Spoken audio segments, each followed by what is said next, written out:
হযরত ইউসুফ আলাইহিস সালাম তার বাবা ইয়াকুব আলাইহিস সালামকে বলেন, আমি স্বপ্নে দেখি 11টি তারকা এবং আকাশের চন্দ্র সূর্য আমাকে সেজদা করে। এর ব্যাখ্যা বলে দিলেন হযরত ইয়াকুব আলাইহিস সালাম যে এই স্বপ্নের ব্যাখ্যা হলো আগামীতে আল্লাহ তোমাকে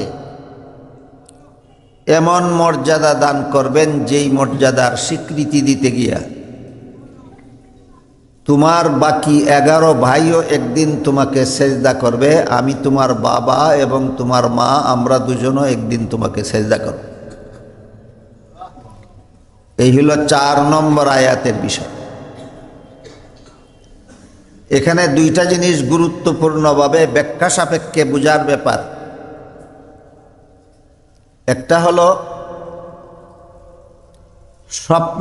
স্বপ্ন সম্পর্কে বিস্তারিত আলোচনা করেছেন মুফাসসিরিন কেরাম তাফসীরের কিতাবে। আরেকটা হলো আল্লাহ ছাড়া অন্য কাউকে সেজদা করার ব্যাপার। এই দুই ব্যাপার আমি গতকাল আপনাদের সামনে সবিস্তারে বর্ণনা করেছি।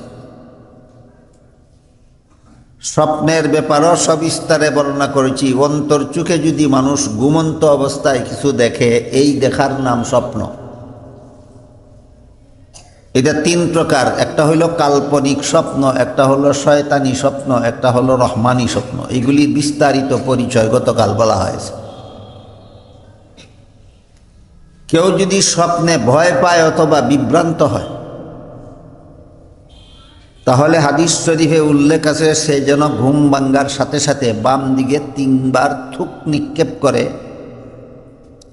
এবং আউযু বিল্লাহি মিনাশ শাইতানির রাজিম পড়ে এবং তার স্বপ্নের কথা যেন কারো কাছে না বলে, তাহলে এই স্বপ্নের দ্বারা তার কোনো ক্ষতি হবে না। আরেকটা হলো রহমানি স্বপ্ন। রহমানি স্বপ্ন শুধুমাত্র রহমানুর রহিম আল্লাহ পাক রব্বুল আলামিনের পক্ষ থেকেই দেখানো হয়। বান্দাকে কোনো ব্যাপারে সতর্ক করার জন্য অথবা ভবিষ্যতের জন্য তার কোনো সুসংবাদ দেওয়ার জন্য। হযরত ইউসুফ আলাইহিস সালামকে যে আল্লাহ স্বপ্ন দেখাইলেন 11টি তারকা তাকে সেজদা করে, আকাশের চন্দ্র সূর্য তাকে সেজদা করে, এর মাধ্যমে আল্লাহ পাক রব্বুল আলামিন হযরত ইউসুফ আলাইহিস সালামকে ভবিষ্যতের সুসংবাদ দান করেছেন। এমন মর্যাদা দিবেন যেই মর্যাদার স্বীকৃতি দিতে গিয়া তার বাকি 11 ভাইও তাকে সেজদা করবে, তার মা বাবাও তাকে সেজদা করবে। এই মর্যাদা বলতে আল্লাহ কি বুঝালেন তা পরবর্তী আয়াতগুলিতে আসতেছে যে এই মর্যাদা বলতে আল্লাহ কি কি মর্যাদা বুঝালেন। 4 নম্বর আয়াতে শুধু সংক্ষেপে এটুকু বলা হয়েছে যে ইউসুফ আলাইহিস সালামকে আল্লাহ ভবিষ্যতে এমন মর্যাদা দিবেন যে মর্যাদার স্বীকৃতি দিতে গিয়া তার ভাইয়েরা এবং তার মা বাবা তাকে সেজদা করবে। 5 নম্বর আয়াতে আল্লাহ বলেন, ইয়া বুনাইয়া লা তাকসুস রুইয়াকা আলা ইখওয়াতিকা, হে আমার প্রিয় ছেলে, তোমার এই স্বপ্নের কথা তোমার ভাইদের কাছে বলবে না, সাবধান। ভাইদের কাছে বললে শয়তানের চক্রান্তে পড়ে তোমার ভাইয়েরা তোমার বিরুদ্ধে ষড়যন্ত্র করবে। ভাইয়ে যদি কোনো ভালো স্বপ্ন দেখে তাইলে অন্য ভাইয়েরা তার বিরুদ্ধে চক্রান্ত করবে কেন, ষড়যন্ত্র করবে কেন? এর পিছনে কতগুলি কারণ ছিল। কারণগুলি আমরা আগে বুঝার এবং মনে রাখার চেষ্টা করি। 1 নম্বর কারণ হলো, গত দিনগুলিতে বলা হয়েছে হযরত ইউসুফ আলাইহিস সালামের মা তার শিশুকালেই মারা গেছিলেন। ইউসুফ এবং বিনয়ামিন তারা দুজন শিশু থাকাকালেই তাদের মা মারা গেছিলেন। যে সন্তান শিশু থাকাকালে তার মা মারা যায়, সেই শিশুর প্রতি বাবার দয়া মায়া অন্যদের চেয়ে বেশি হওয়াটাই স্বাভাবিক। এই জন্য হযরত ইয়াকুব আলাইহিস সালাম বড় 10 ছেলের চেয়ে বিনিয়ামিন এবং ইউসুফকে বেশি দয়া মায়া করতেন। বেশি দয়া মায়া করার 1 নম্বর কারণ হলো শিশুকালে মা মারা যাওয়া। 2 নম্বর কারণ হযরত ইউসুফ আলাইহিস সালামের উঠা বসা চলাফেরা কথাবার্তা চাল চলন একেবারে শিশুকাল থেকেই বড় 10 ভাইয়ের চেয়ে অনেক ভালো ছিল, অনেক উন্নত মানের ছিল। আর এটা একটা স্বভাবগত ব্যাপার যে উস্তাদের ছাত্রদের মধ্যে একটা ছাত্রের চালচলন ভালো, কথাবার্তা ভালো, আদব কায়দা ভালো, নিজের অলক্ষ্যেই উস্তাদ সেই ছাত্রকে বেশি দয়া মায়া করে। ঠিক তেমনিভাবে নিজের সন্তানদের মধ্যে যেই সন্তানের কথাবার্তা চালচলন উঠা বসা ইত্যাদি অন্যান্য সন্তানের চেয়ে ভালো উন্নত মানের, স্বভাবগতভাবেই পিতামাতা ওই সন্তানকে বেশি দয়া মায়া করে। আল্লাহ পাক রব্বুল আলামিন যাকে ভবিষ্যতে নবী বানাবেন তার জীবনের শুরু থেকেই তার চালচলনটা উন্নত মানের করে দিয়েছিলেন। অন্যান্য ছেলের চেয়ে ইউসুফ আলাইহিস সালামের কথাবার্তা উঠা বসা চালচলন কাজকর্ম সবগুলি সবচেয়ে বেশি ভালো এবং উন্নত মানের ছিল। এই জন্য হযরত ইয়াকুব আলাইহিস সালাম বড় 10 ছেলের চেয়ে ছোট ছেলে ইউসুফকে বেশি দয়া মায়া করতেন। 3 নম্বর কারণ, এই স্বপ্নের কথা শোনার পর থেকে ইয়াকুব আলাইহিস সালাম পরিষ্কার বুঝে নিতে পারলেন যে আল্লাহ ভবিষ্যতে ইউসুফকে যেই মর্যাদা দিবেন বাকি 10 ছেলেকে সেই মর্যাদা দিবেন না। আল্লাহর কাছেও 10 ছেলের চেয়ে ইউসুফ বেশি মহব্বতের পাত্র, বেশি প্রিয় পাত্র। আল্লাহর কাছে যে প্রিয় পাত্র, আল্লাহওয়ালারা তাকেও প্রিয় পাত্র হিসাবে গ্রহণ করে নেয়। এই সব কারণে হযরত ইয়াকুব আলাইহিস সালাম যেহেতু ইউসুফ আলাইহিস সালাম এবং বিনিয়ামিনকে বড় 10 ছেলের চেয়ে বেশি দয়া মায়া করতেন, বেশি মায়া মহব্বত করতেন, ইয়াকুব আলাইহিস সালামের এই আলাদা দয়া মায়াটা এটা বড় 10 ছেলের হিংসার কারণ হয়ে দাঁড়ালো। তারা পরস্পরে বলা বলি করতে লাগলো যে আমরা যেই বাবার সন্তান, ইউসুফও সেই বাবার সন্তান, কিন্তু বাবা ইউসুফকে আমাদের চেয়ে বেশি দয়া মায়া করা এটা যুক্তিসঙ্গত নয়। বরং যুক্তিসঙ্গত হইল ইউসুফের চেয়ে আমাদেরকে বেশি দয়া মায়া করা। তাদের যুক্তি ছিল এইটা, ইউসুফ এবং বিনিয়ামিন হলো বাবার 2টা শিশু ছেলে, আর আমরা 10 জন হলাম বাবার যুবক ছেলে। বাবা অসুস্থ হলে বাবার যথারীতি খেদমত করার যোগ্যতা আমাদের মধ্যে আছে, 2 শিশু ভাইয়ের মধ্যে নাই। বাবা অভাবগ্রস্ত হলে তারা বাবাকে রুজি করে খাওয়াতে পারবে না, আমরা বড় 10 ছেলে বাবাকে রুজি করে খাওয়াতে পারব। কাজেই যেই ছেলে অসুস্থ হলে খেদমত করতে পারবে না, যেই ছেলে অভাবগ্রস্ত হলে রুজি করে খাওয়াতে পারবে না, সেই ছেলের চেয়ে যে ছেলেরা অসুস্থ হলে খেদমত করতে পারবে, অভাবগ্রস্ত হলে রুজি করে খাওয়াতে পারবে, সেই ছেলেদেরকে দয়া মায়া বেশি করা যুক্তিসঙ্গত। এটা হলো তাদের যুক্তি। অথচ বাবা তাদের থেকে ইউসুফ আলাইহিস সালামকে দয়া মায়া বেশি করেন, বিনিয়ামিনকে দয়া মায়া বেশি করেন। কাজেই তাদের বিবেক মতে ইয়াকুব আলাইহিস সালামের পক্ষ থেকে ইউসুফ এবং বিনিয়ামিনকে বেশি দয়া মায়া করাটা ছিল অযৌক্তিক। তাদের বুঝ মতে, তাদের বিবেক মতে, তাদের যুক্তি মতে এই 2টা শিশু ছেলেকে বড় বড় যুবক ছেলেদের থেকে বেশি দয়া মায়া করা অযৌক্তিক ছিল। এই কারণে তারা বড় 10 ভাই তাদের প্রতি হিংসুক হয়ে রইল।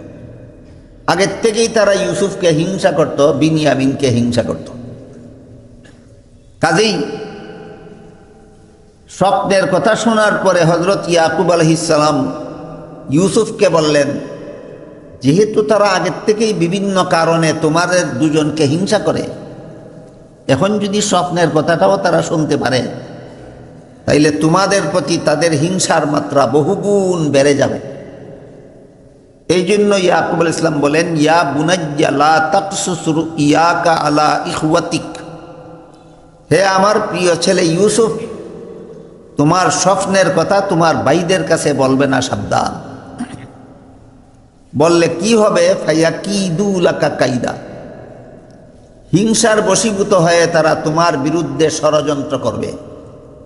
যেহেতু ইন্নাশ শাইতানা লিল ইনসানি আদুব্বুম মুবিন, যেহেতু শয়তান মানুষের প্রকাশ্য শত্রু, এই জন্য শয়তানের উস্কানিতে তারা তোমার বিরুদ্ধে ষড়যন্ত্রে লিপ্ত হবে যদি তুমি তোমার স্বপ্নের কথা তাদের কাছে বলো।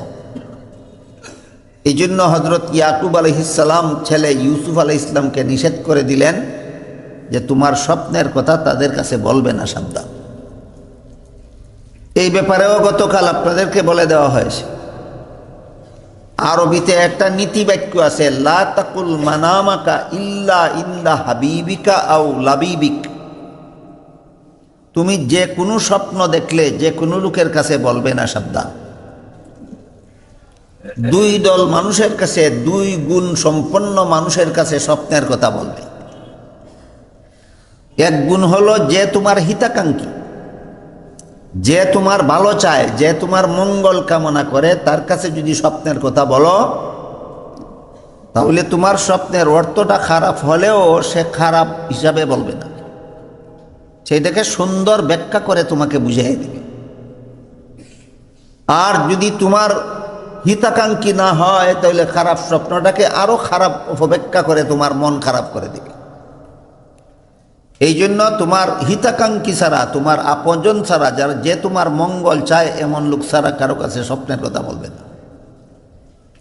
আর দ্বিতীয় গুণ হলো, যিনি স্বপ্নের ব্যাখ্যা সম্পর্কে পারদর্শী জ্ঞানী, স্বপ্নের ব্যাখ্যা সম্পর্কে যিনি পারদর্শী নন, যিনি বিশেষভাবে জ্ঞানী নন, তার কাছে স্বপ্নে বললে তোমার স্বপ্নের সঠিক ব্যাখ্যা দিতে পারবে না, বরং উল্টোপাল্টা ব্যাখ্যা দিবে। সঠিক ব্যাখ্যা দেওয়ার বেলায়ও কিছু ভঙ্গি আছে ভালো আর কিছু ভঙ্গি আছে খারাপ। যেমন বাদশাহ হারুনুর রশিদ একবার স্বপ্নে দেখলো তার সবগুলি দাঁত পড়ে গেছে। একজন স্বপ্নের ব্যাখ্যাকারীর কাছে জিজ্ঞাসা করলো যে আমি স্বপ্নে দেখলাম আমার সবগুলি দাঁত পড়ে গেছে, এই স্বপ্নের ব্যাখ্যা কি? তিনি বললেন, এই স্বপ্নের ব্যাখ্যা হলো, আপনার জীবদ্দশায় আপনার ঘরের সমস্ত পরিবারের সদস্যরা, সমস্ত পরিবার পরিজনের লোকেরা আপনার জীবন্ত অবস্থায় সব মারা যাবে। আপনার ঘরের সমস্ত লোক মারা যাবে আপনার জীবদ্দশায়। বাদশাহ হারুন রশিদের খুব খারাপ লাগলো ব্যাখ্যাটা, যে আমার পরিবারের সব লোক মারা যাবে, শুধু আমি একা বেঁচে থাকবো। এমন একটা ব্যাখ্যা করলো লোকটা, এই লোকটাকে বাদ দাও, আরেকজন ব্যাখ্যাকারী দেখো। তো বাদশাহ হারুন রশিদ আরেকজন ব্যাখ্যাকারী ডাকল। তিনি তার স্বপ্নের কথা শুনে বললেন যে আল্লাহ পাক, আপনার স্বপ্নের ব্যাখ্যা হলো আল্লাহ আপনাকে এত দীর্ঘ জীবন দান করবেন, এত লম্বা হায়াত দান করবেন যে আপনার পরিবার পরিজনের পরেও আপনি জীবিত থাকবেন। আগের ব্যাখ্যাকার বলছিল আপনার জীবদ্দশায় পরিবার পরিজন মারা যাবে, আর পরের ব্যাখ্যাকারী বলল আপনাকে আল্লাহ এত লম্বা হায়াত দিবেন যে আপনার পরিবার পরিজনের পরেও আপনি বেঁচে থাকবেন। একই কথা না কি বলেন? একই কথা। হ্যাঁ, একই কথা। আপনার জীবদ্দশায় আপনার পরিবারের সব মারা যাবে, এটা যেই কথা, আপনার পরিবার পরিজনের সর্বলোক মারা যাওয়ার পরেও আপনি জীবিত থাকবেন, একই কথা।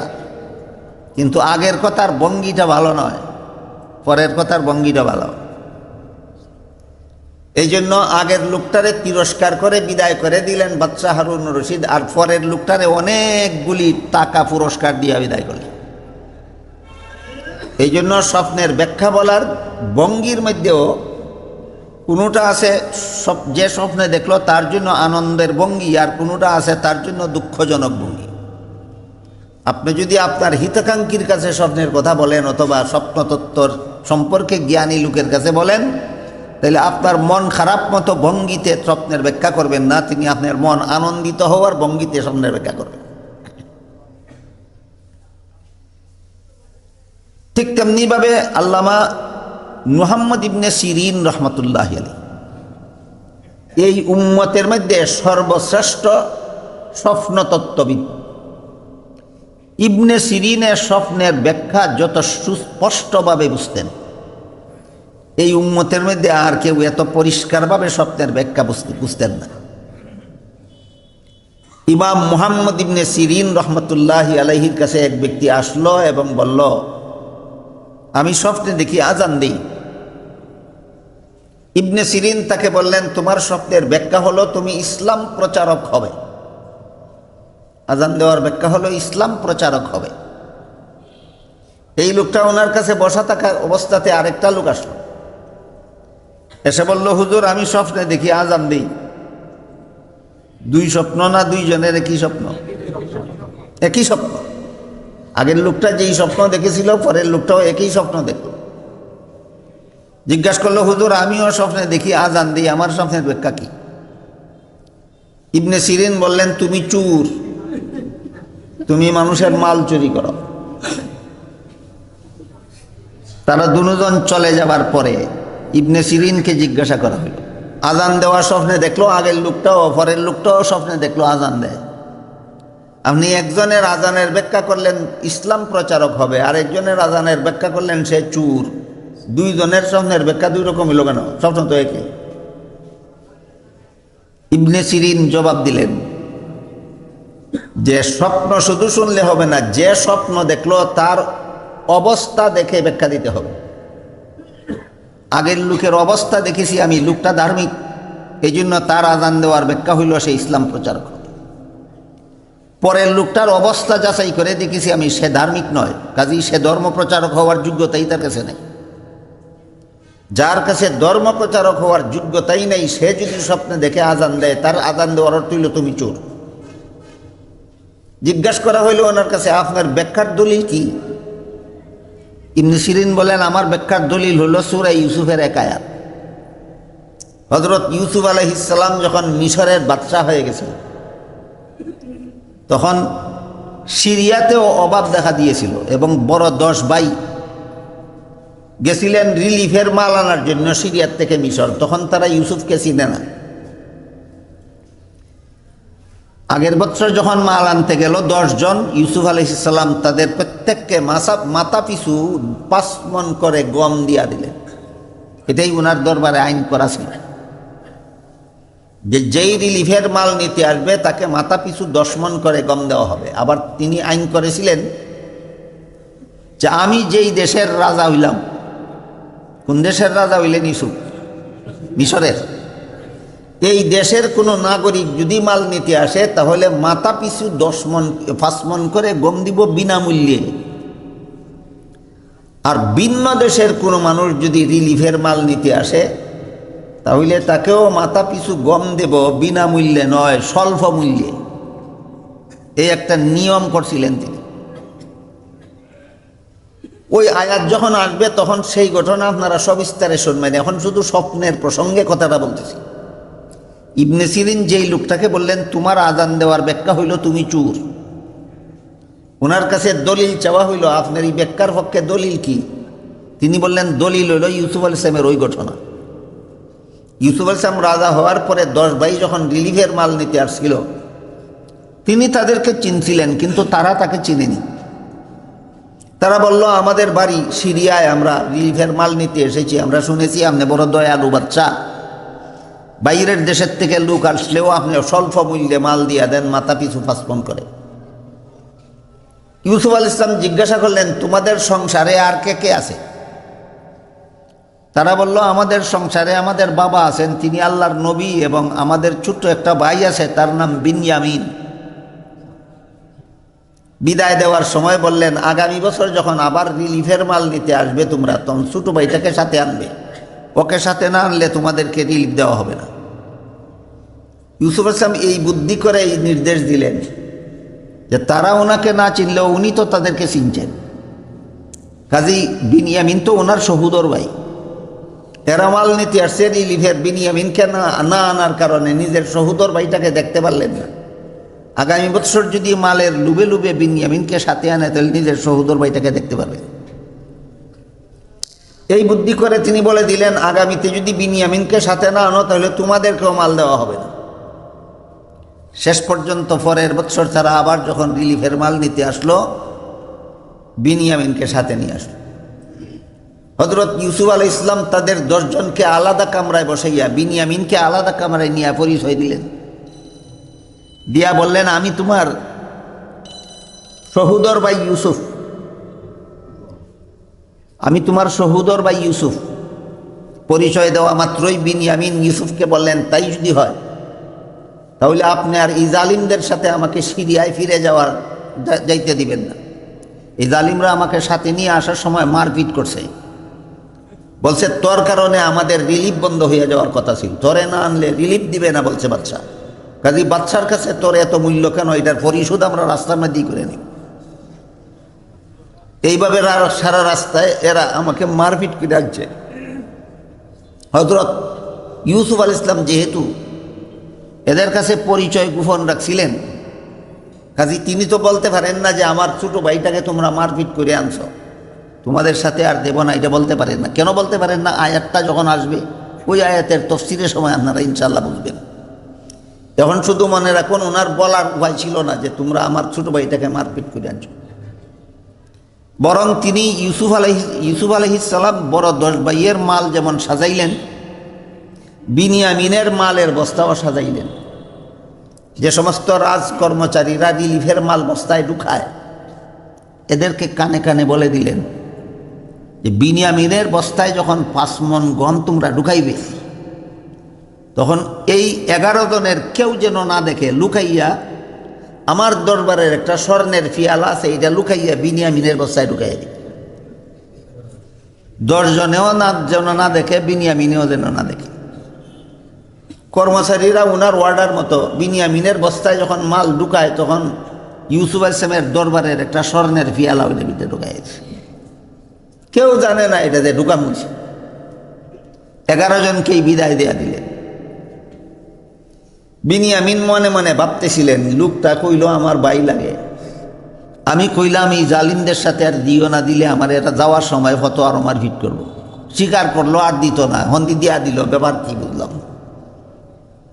এরা যখন দরবার থেকে মাল লইয়ে বাইরিছে, তখন হযরত ইউসুফ আলাইহিস সালাম আরেকজন ঘোষক পাঠাইলেন, রাজ দরবার থেকে একজন লোক পাঠাইলেন, এই মিশরের সিরিয়ার কাফেলারে ডাকো, ডাক্কা কও এরা আমার দরবার থেকে বিদায় হওয়ার পরে আমার স্বর্ণের ফিয়ালা পাই না।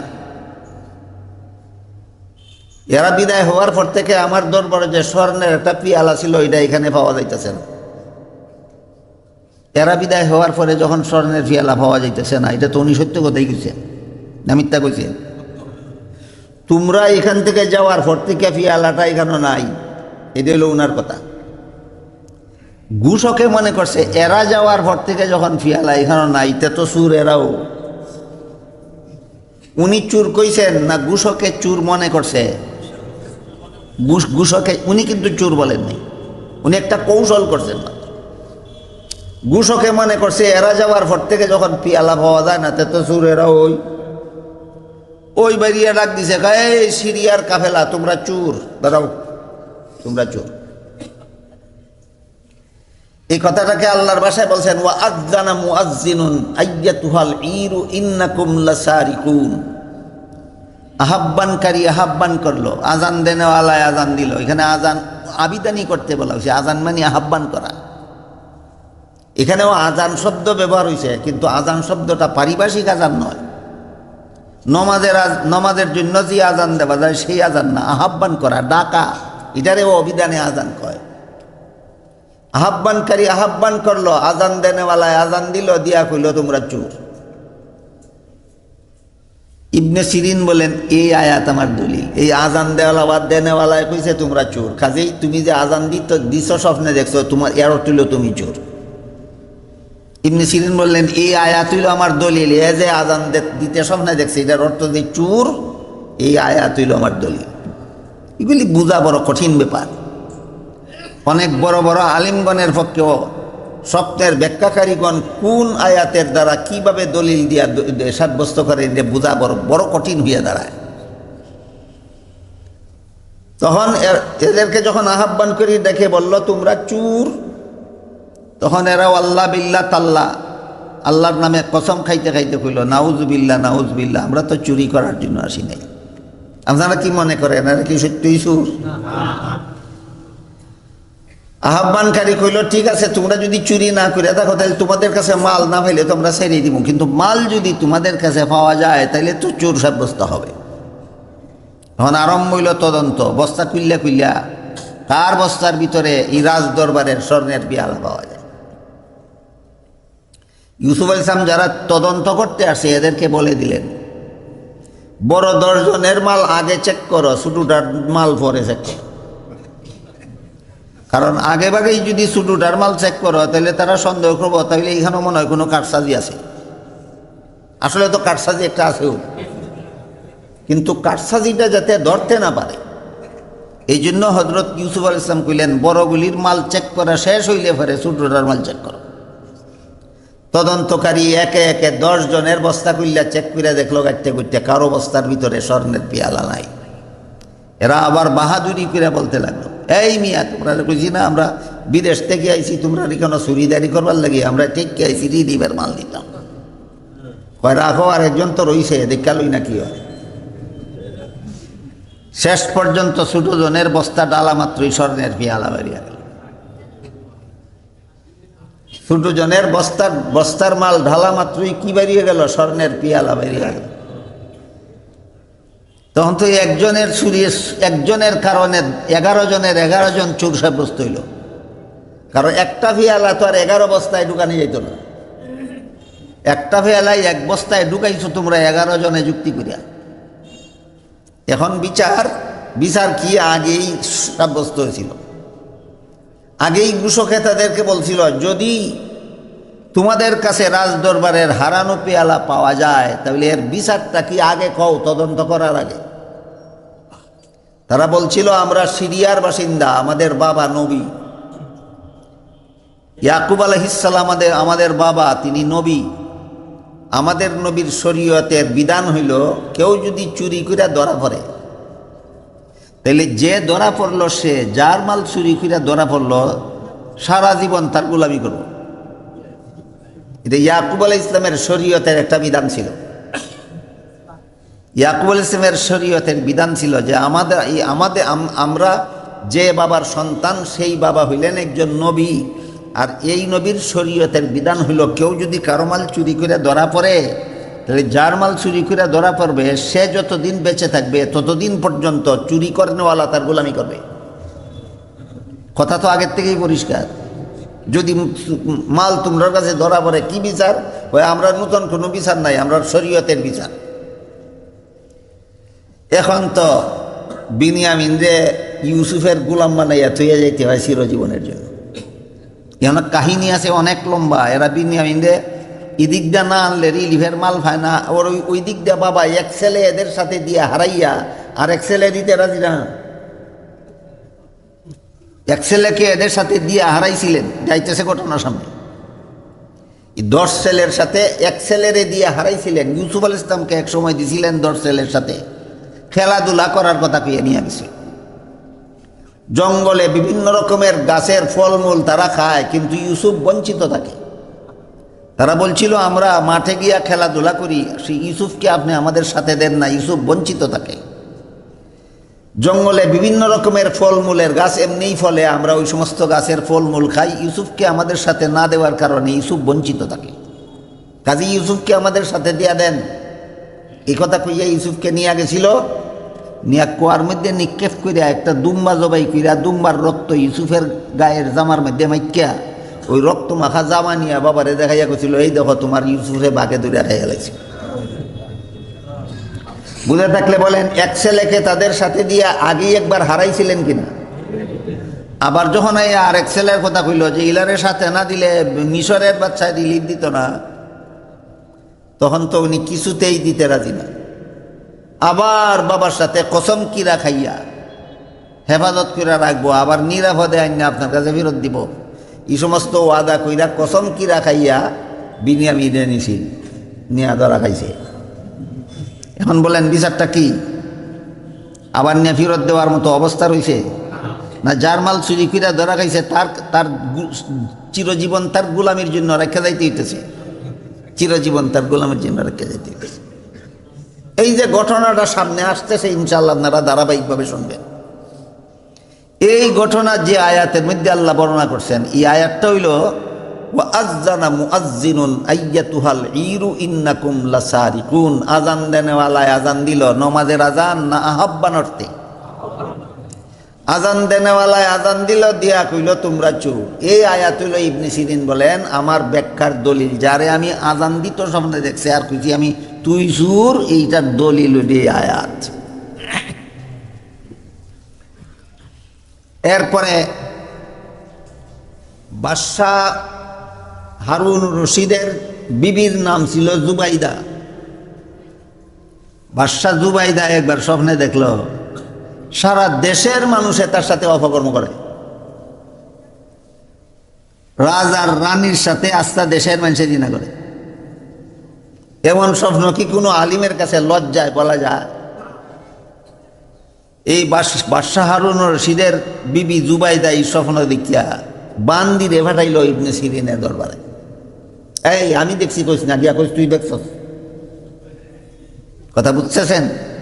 আস্থা দেশের মানুষ আমার সাথে জিনা করে, এটা কইস না, কইস তুই দেখছস। বান্দির সাথে মানুষ জিনা করলে কোনো কিছু আসে যায় না, রানীর সাথে দেশের মানুষ জিনা করলে কত বড় অপমানের কথা। আমার কথা কইস না, তোর নাম কইস। বিবি জুবাইদার হুকুমে বান্দি গিয়া ইবনে সিরিনের কাছে গিয়া কই হুজুর আমি একটা স্বপ্ন দেখছি, এটার ব্যাখ্যা লাগে আইছি। জিজ্ঞেস করেন কি স্বপ্ন দেখছ? কই দেখছি সারা দেশের মানুষ আমার সাথে জিনা করে। এই মৃত্যু মিছা কইছ তুই, এই স্বপ্ন তোর মতো মানুষ দেখতে পারে না। এই মিথ্যা কথা কইছ, এটা তোর তোর তোর দেখার স্বপ্ন নাই। গেছে গে বান্দি গিয়া জুবাইদারা কইছে উনি বিশ্বাসই করে না আমি দেখছি ওটা। কয় এমন স্বপ্ন বলে আমি দেখার যোগ্যই না। আবার পাঠাইছে, গিয়া কইছে আমি দেখছি, তুই দেখছস কই? আবার কি খুব শক্ত করে কইছে আমি দেখছি। আবার উনি শাসাইয়া দিছেন, এই মিশা সব তলে আমার দরাজ না, এই স্বপ্ন তুই দেখছস না, মিশা কইতাছ। আবার গেছে, আবার ফাটাইছে। তৃতীয়বারের বেলা যখন ফাটায় তখন চাপা গলায় কইয়া দিছে, কইস আমি দেখছি। তৃতীয়বার ইয়া কয় আর দুইবার আপনার কাছে মিশা কথা কইছি, এখন আর মিশা কইতেছি না, এখন সত্য কথা কই। বাদশাহ হারুন রশিদের বিবিয়ে দেখছে, হ্যাঁ উনি এই স্বপ্ন দেখার যোগ্য। এই স্বপ্ন তোর মতো বান্দি এই স্বপ্ন দেখার যোগ্য না। তুই রাজার রানী এই স্বপ্ন দেখার যোগ্য বলে তে ব্যাখ্যা করে দেন, আমি কে জানাইতাম। এটার ব্যাখ্যা হইল উনি দেশের এত বড় খেদমত করবেন যে খেদমতের দ্বারা সারা দেশের মানুষের উপকার হবে। ইনি এত বড় জনসেবা করবেন যার দ্বারা সারা দেশের মানুষ উপকৃত হবে। পরবর্তীতে এই হারুন রশিদের বিবি জুবাইদা এমন একটা নদী খনন করাইয়া দিয়েছেন নিজের অর্থের দ্বারা, যে নদীর পানির দ্বারা সারা দেশের মানুষ উপকৃত হয়েছে। কি স্বপ্ন দেখছিল আর কি ব্যাখ্যা? এই কারণে একজন মহিলার সাথে সারা দেশের মানুষ জিনা করে, স্বপ্ন দেখতে বাহ্যিক দৃষ্টিতে স্বপ্নটা বড় খারাপ, কিন্তু ব্যাখ্যাটা বড় খারাপ না, অনেক অনেক ভালো। কাজেই স্বপ্নের ব্যাখ্যা যেন তেন লুকে দেওয়ার মতো ব্যাপার নয়। স্বপ্নের ব্যাখ্যা এই ব্যাপারে এই বিদ্যার পারদর্শী আলাদা আলিম আছে। কোনো আলিম আছে কোরআন হাদিসের ব্যাপারে খুবই পারদর্শী, কোনো আলিম আছেন ফিকহের ব্যাপারে খুবই পারদর্শী, কিন্তু স্বপ্নের ব্যাখ্যার বেলায় পারদর্শী না। আর কোনো আলিম আছেন কোরআন হাদিসের বেলায় মোটামুটি পারদর্শী, ফিকহের বেলায় পারদর্শী, কিন্তু স্বপ্নের ব্যাখ্যার মোটামুটি পারদর্শী, কিন্তু স্বপ্নের ব্যাখ্যায় বেলায় চূড়ান্ত পারদর্শী। এই জন্য হযরত ইয়াকুব আলাইহিস সালাম যেমনভাবে সূরা ইউসুফের ৫ নম্বর আয়াতে আল্লাহ বলতেছেন স্বপ্নের কথা ভাইদের কাছে কইও না, স্বপ্নের ব্যাখ্যা এইরকম ভাইদের কাছে কইও না। এরকম হাদিস শরীফে আল্লাহ রাসূল বলেছেন স্বপ্ন দেখা মাত্রই জেনতেন মানুষের কাছে বলবা না, স্বপ্ন 2 গুণ বিশিষ্ট লোকের কাছে বলবে। 2 গুণ। লা তাকুল মানামাকা ইল্লা ইনদা হাবিবিকা আও লাবিবিকা, তোমার স্বপ্নের কথা হয়তো তোমার হিতাকাঙ্ক্ষীর কাছে বলো, আর না হয় সুযোগ্য আলেম আল্লাহওয়ালা বুজুর্গ আলেমের কাছে বলো। এই দুই গুণ বিশিষ্ট ছাড়া কারো কাছে স্বপ্নের কথা কইও না। হযরত ইয়াকুব আলাইহিস সালাম বলেন, ইয়া বুনাইয়া লা তাকসুস রুইয়াকা আলা ইখওয়াতিকা ফায়াকিদু লাকা কাইদা। হে আমার প্রিয় ছেলে, তোমার স্বপ্নের কথা 11 ভাইয়ের 10 ভাইয়ের কাছে বলবে না, ছোট ভাইয়ের কাছেও বলবে না। ছোট ভাই তো তোমার দুশ্মন না, কিন্তু তার কাছেও বলবে না। তার কাছেও বলতে কেন নিষেধ করলেন, এটার কারণটা গতকাল বলে দিছি। বিনয়ামিন ছোট ভাই, সহোদর ভাই, ওনার শত্রু না, ওনার বিরুদ্ধে ষড়যন্ত্র করবে না, কিন্তু ওনার কাছে বললে সরল মনে বলে দিবে তাদের কাছে, সরল মনে তাদের কাছে বলে দিবে। এই জন্য একটা মাসআলা আছে, ঋতুবতী মেয়ে লোকেরা, মাসিক ঋতুস্রাবে আক্রান্ত মেয়ে লোকদের জন্য রমজান মাসে রোজা রাখা নিষেধ। তারা রোজা রাখবে না, পরে কাজা করবে। কিন্তু এই মাসিক ঋতুগ্রস্ত মেয়ে লোকে যে রমজান মাসে রোজা রাখবে না, পরে কাজা করবে, তাহলে তো দিনের বেলায় খাওয়া দাওয়া করবে। এই খাওয়া দাওয়াটা ঘরের কাউকে তো জানতে দিবেই না, ঘরের শিশুদেরকেও জানতে দিবে না,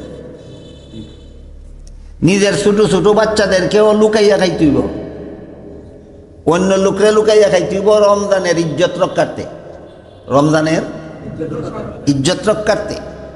আর নিজের শিশু বাচ্চাকে লুকাইয়া খাইতেইব নিজের ইজ্জত রক্ষার্থে। বড় লোকরারে লুকাইয়া খাইব রমজানের ইজ্জতের জন্য, আর ছোটরারে লুকাইয়া খাইব নিজের ইজ্জতের জন্য। নিজের ইজ্জতের জন্য কেমনে? তোমার 3 বছরের 4 বছরের 5 বছরের বাচ্চায় যদি দেখে তার মায়ের রমজান মাসে দিনের বেলায় ভাত খায়, হে তো বুঝতো না কোন কারণে রমজান মাসে দিনের বেলায় ভাত খায়। বাংলা ঘর মেহমান বইছে 10 জন, হে বাংলা ঘরে গিয়া খুব আম্মায় ভাত খাইতেছে, গেল নি ইজ্জত, মান ইজ্জত গেল নি, গেল। মেহমানের মধ্যে যারা কুদারও না রাখে, এরা ভাববে যে এই পরিবারের মেয়ে লোকরা রোজা রাখে না। আর মেহমানের মধ্যে যারা কুদারও না রাখে না, এরা এই মেয়ে লোকের 5 বছরের বাচ্চার কাছ থেকে যখন শুনবো আম্মায় ভাত খাইতেছে, তখন জানা লিব যে এই বাড়ির গিন্নির মাসিক ঋতুস্রাব চলতেছে। কেন বাহিরের লোকে জানবে তোমার গিন্নির মাসিক ঋতুস্রাব চলতেছে? এটা তো তোমার মান ইজ্জতের ব্যাপার।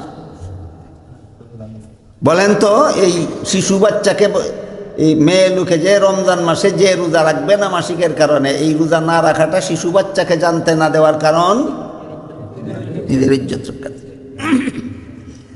বয়স্কদেরকে জানতে দিবে না, দিনের বেলা দেখাইতেছে রমজানের ইজ্জত রক্ষার্থে। শিশুদেরকে জানতে দিবে না রমজানের বেলা, দিনের বেলা দেখাইতেছে নিজের ইজ্জত রক্ষার্থে। ঠিক তেমনিভাবে ইয়াকুব আলাইহিস সালাম ইউসুফ আলাইহিস সালামকে বলে দিলেন, বড় 10 জনকে বলবে না, এরা তোমার বিরুদ্ধে ষড়যন্ত্র করবে। ছোটটাকেও বলবে না, এ ষড়যন্ত্র করতো না, কিন্তু ষড়যন্ত্রদের কাছে, কারীদের কাছে না বুঝে বলে দিবে। বুঝা শুনে কইব না, না বুঝা কইব, না বুঝা কইব। ওয়াকাযালিকা ইয়াজতাবিকা রাব্বুকা ওয়া ইউআল্লিমুকা মিন তা'ওয়িলিল আহাদিসি ওয়া ইউতিম্মু নি'মাতাহু আলাইকা ওয়া আলা আলি ইয়াকুবা কামা আতাম্মাহা আলা আবাওয়াইকা মিন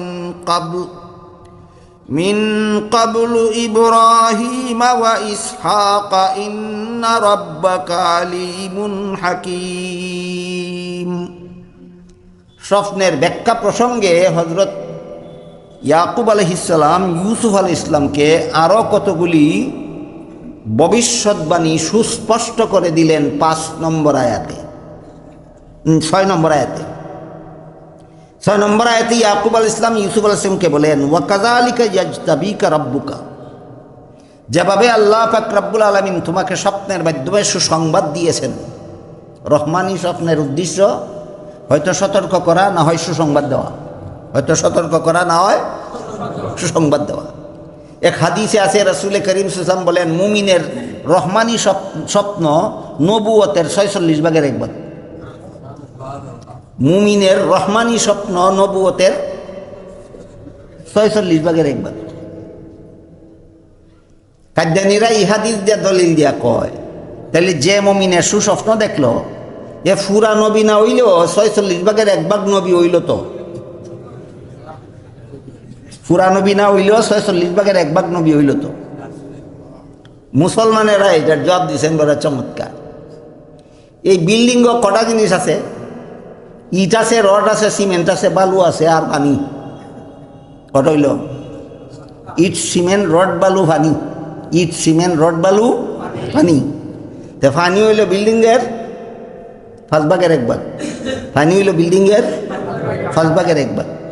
কেউ যদি তোমারে 10 তলা বিল্ডিং বানাইয়া দিবার কন্ট্রাক্ট নেয় আর কয় গঙ্গের পানি দেখাইয়া কয় 5 ভাগের 1 ভাগ দিলাম, বাকি 4 ভাগ নিয়েও 50 বছর পরে বানবাইনি এরমই। খালি পানির নাম যেমন বিল্ডিং না, খালি স্বপ্নের নাম নবুয়ত না। ওইছে নিজব। বাকি রইল রসুল যে বললেন মুমিনের নেক স্বপ্ন নবুয়তের 46 ভাগের 1 ভাগ। ইটার কারণটা কি? এটা আলোচনা করলে আপনারা অনেকে বুঝতে কঠিন হইব।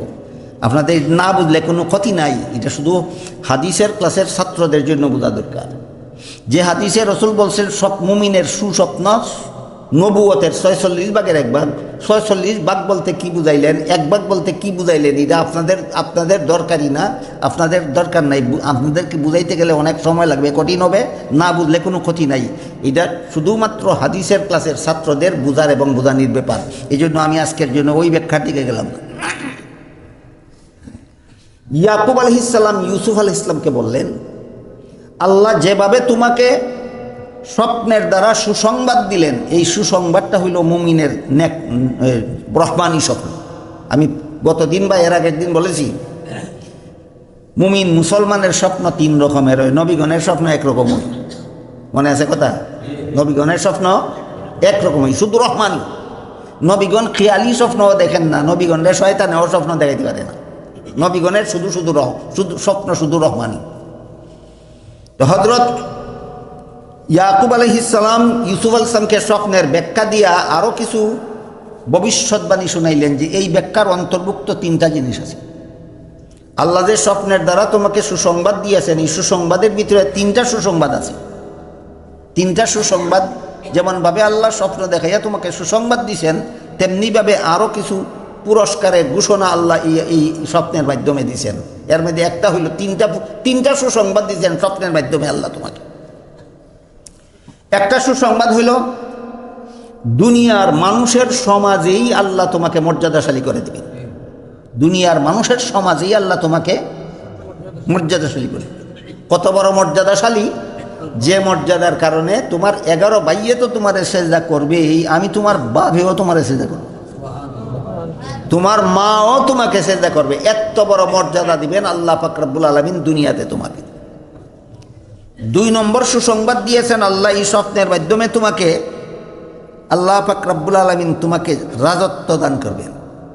কি দান করবেন? রাজত্ব দান করবেন।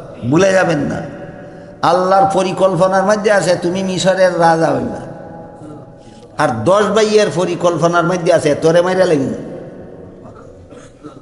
যারে আল্লাহ মিশরের ভবিষ্যতে মিশরের রাজা বানাইবেন, তারে 10 ভাইয়ে মিললে মেরে লইতে হলো, সারা দুনিয়ার মানুষ সম্মিলিতভাবেও মারতে পারবে না। এই স্বপ্নের মাধ্যমে ইউসুফ আলাইহিস সালামকে আল্লাহ পাক রব্বুল আলামিন 3 প্রকারের সুসংবাদ দিয়েছেন। 1 প্রকারের সুসংবাদ হইল দুনিয়াতে এত বড় মর্যাদাশালী বানাবেন যে মর্যাদার স্বীকৃতি দিতে গিয়া অন্যরা তাকে সেজদা করবে। 2য় প্রকার সুসংবাদ দিলেন আল্লাহ পাক রব্বুল আলামিন তোমাকে ভবিষ্যতে রাষ্ট্রপ্রধান মনোনীত করবেন। রাষ্ট্রপ্রধান মনোনীত করবেন। ওই যে বলছিলাম 30 প্রকারের গুরুত্বপূর্ণ বিষয় আল্লাহ এই সূরার ভিতরে বর্ণনা করছেন। এই জন্য এই কাহিনীকে আল্লাহ উত্তম কাহিনী আহসানুল কাসাস বলেছেন। এর মধ্যে একটা হইল রাষ্ট্র গঠন পদ্ধতি, এর মধ্যে একটা হইল রাষ্ট্র গঠন পদ্ধতি। আপনারা যারা সমাজ প্রচলিত রাজনীতি করেন, আপনাদের প্রচলিত রাজনীতি নিয়ে এখানে কোনো আলোচনা নাই। কোরআনের যে রাজনীতির আলোচনা, এটা হলো ইসলামী রাজনীতির আলোচনা। ইসলামের বিধান মতো রাষ্ট্র গঠনের পদ্ধতি, ইসলামের বিধান মতো রাষ্ট্র গঠন পদ্ধতির আলোচনা করে কোরআন। আব্রাহাম লিঙ্কনের পদ্ধতিতে রাষ্ট্র গঠনের আলোচনা কোরআনে করে না। এলে বলেন বুঝে থাকলে, কোরআনে প্রচলিত রাজনীতির আলোচনা করে না ইসলামী রাজনীতির আলোচনা করে? প্রচলিত রাজনীতি আর ইসলামী রাজনীতির মধ্যেকার বহু পার্থক্য, আকাশ পাতাল, একটা দুইটা না।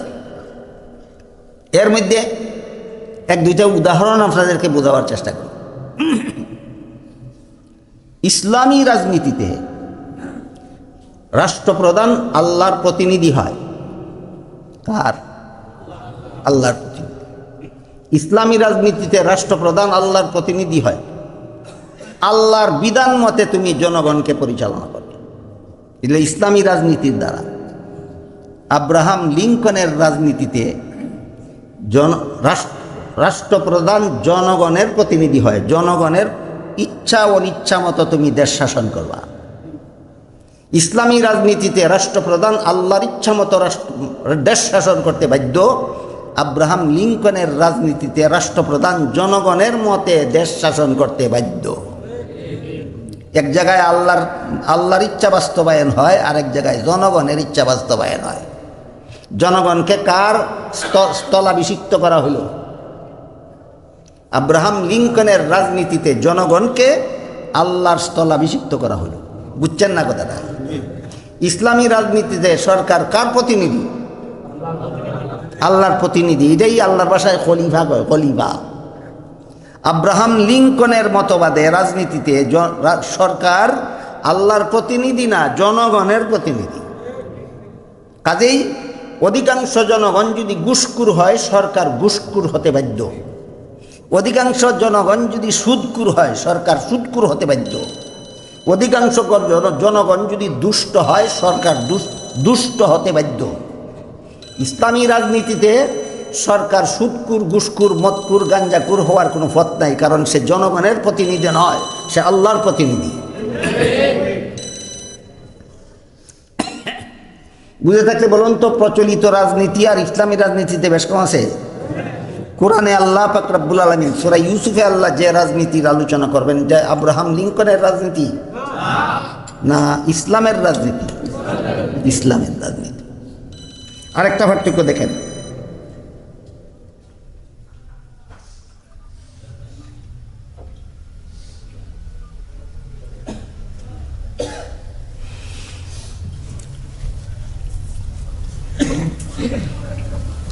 আরেকটা পার্থক্য হলো ইসলামী রাজনীতিতে পদপ্রার্থী নেই। ইসলামী রাজনীতিতে আমি অমুক পদের প্রার্থী হইলাম, তোমরা আমারে ভোট দাও, এই নীতি নাই। ইসলামী রাজনীতিতে আছে যারা দেশ শাসন বুঝে, এরা ঠিক করবো এই পদের যোগ্যকে। এদের দৃষ্টিতে যদি একজন মাত্রই যোগ্য সাব্যস্ত হয়, তাইলে তিনি সিলেক্টেড, বিনা ভোটে পাস।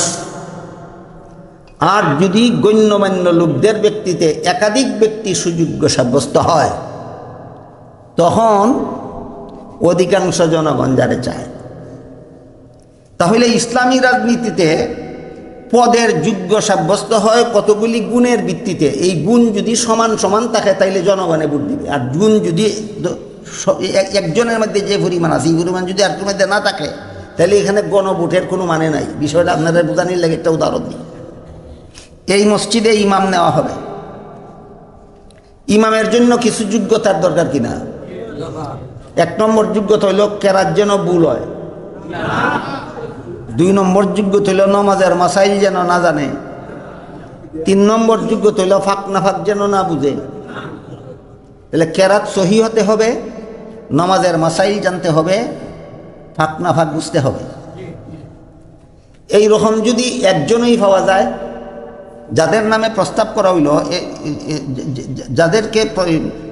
যাকে ইমাম নিয়োগ দেওয়া হবে, এরকম 3 গুণ বিশিষ্ট যদি একজনই পাওয়া যায়, মাত্র একজন আছে সহি কেরাত সহি, নমাজের মাসাইল বুঝে, ফাঁক না ফাঁক জানে, একজনই পাওয়া গেছে, আর কেউ নাই। এখন যেই বেটার কেরাত সহি না, নমাজের মশলা বুঝে না, ফাঁক না ফাঁক জানে না, হে যদি প্রতিদ্বন্দ্বী করতো, যদি আসে, এর মানে হইল শিক্ষিত আর গোয়ারে লড়াই। এই রকম গোয়াইরামি ইসলামে নাই। একজনের ওই কেরাত সহি, তিনি সিলেক্টেড ইমামের জন্য। একজন নামাজের মাসালা জানে, তিনি ইমামের জন্য সিলেক্টেড, কোনো নির্বাচন নাই। একজনেই পাক না ফাঁক বুঝে, তিনি ইমামতির জন্য সিলেক্টেড, কোনো নির্বাচন নাই। আর যদি যাদের নাম প্রস্তাব করা হয় এদের মধ্যে দুইজন পাওয়া যায়, দুজনেরই কেরাত সহি, দুজনেই নমাজের মাসলা জানা আছে, দুজনই ফাঁক না ফাঁক বুঝে, তখন আসবে অধিকাংশ মুসল্লি যারে চায়। অধিকাংশ মুসল্লি চায়, কারে চায় না চায়, তখন এটার জন্য একটা বুটের দরকার হয়। বুঝে থাকলে বলেন, ইসলামী রাজনীতিতে বুট আগে না যোগ্যতা আগে? আব্রাহাম লিঙ্কনের রাজনীতিতে যোগ্যতা আগে না বুট আগে? তাহলে ইসলামী রাজনীতি আর আব্রাহাম লিঙ্কনের রাজনীতিতে কোনো বেশ কম নাই না? আকাশ পাতাল বেশ কম, আকাশ পাতাল বেশ কম। আজকের মতো দুইটা বেশ কম কইলাম। বেশি বেশ কম কইলে তো কেউ কেউ আবার মন্তব্য করবো তাই তফসিরের নামে রাজনীতি করে। আমি তো রাজনীতি বুঝিই না, প্রচলিত রাজনীতি চিনিও না, বুঝিও না। কোরআনে আল্লাহ যেগুলি বুঝাইছে এইগুলি কই। লন্ডনে এক বেটায় আমার কত বছর আগে জিজ্ঞাসা, কই হুজুর পলিটিক্সের ডেফিনেশন জানেননি? রাজনীতি কারে কয়েছি? চিনলে তো রাজনীতি করলামই নেবে না। আমি রাজনীতি চিনি না দেখি তো করি না। কয় চিনি না, এখন খামো লাগতে পারে।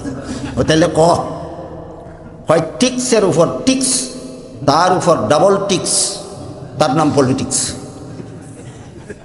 টিক্সের উপর টিক্স, তার উপর ডাবল টিক্স, তার নাম পলিটিক্স। বাবা রে বাবা, টিক্স কোনোদিন বুঝতামও পারতাম না, আর পলিটিক্স করতামও পারতাম না। আজকের মতো ইসলামী রাজনীতি আর আব্রাহাম লিঙ্কনের রাজনীতির দুইটা পার্থক্যই কইলাম, এই পর্যন্তই থাকো। ইসলামী রাজনীতিতে প্রতিনিধি আল্লাহর পক্ষ থেকে হয় জনগণের জন্য, আর আব্রাহাম লিঙ্কনের রাজনীতিতে প্রতিনিধি জনগণের জন্য, জনগণের পক্ষতে হয় দেশ শাসনের জন্য। 2 নম্বর, ইসলামী রাজনীতিতে যোগ্যতা আগে, গণভোট পরে। আব্রাহাম লিঙ্কনের রাজনীতিতে গণভোট আগে, যোগ্যতা পরে।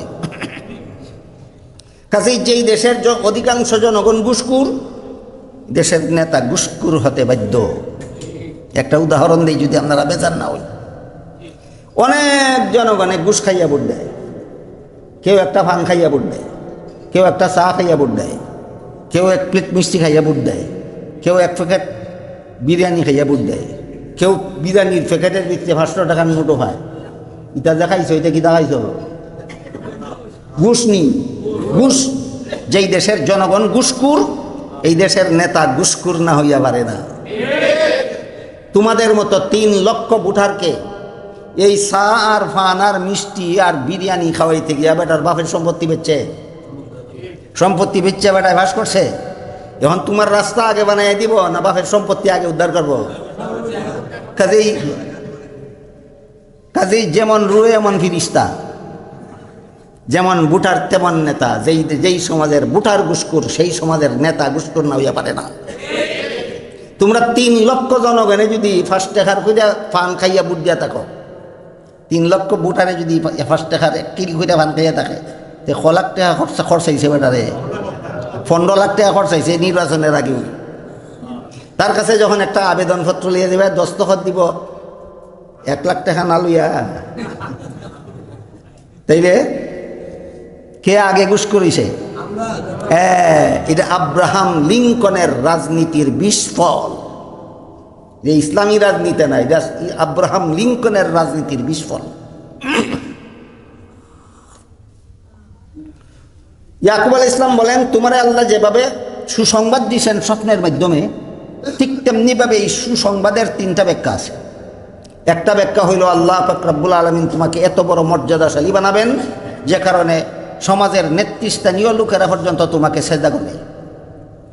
2 নম্বর সুসংবাদ দিয়েছেন আল্লাহ পাক রব্বুল আলামিন তোমাকে দেশের শাসনকর্তা বানাবেন। 2 নম্বর সুসংবাদ কি বানাবেন? দেশের শাসনকর্তা। বুঝে থাকলে বলুন, প্রচলিত রাজনীতির শাসনকর্তা না ইসলামী রাজনীতির শাসনকর্তা?